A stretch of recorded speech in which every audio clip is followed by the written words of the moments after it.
So like, how was the experience with Glamwood Interiors from the initial stage to like a completion, like handover? And it was amazing.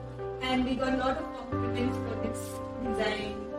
Many people asked it's very amazing with their space. Like building a home in Bangalore, with that level of frustration. Immediately after getting a home, we have to get the house decorated. So you'll have a lot of options and you'll have a lot of confusions also. So have you overcome those phases and what was the journey through? So what was the like? Yeah, my wife was always very enthusiastic about decorating the house. So instead of going to carpenter, she was very excited to go to very planned way in everything.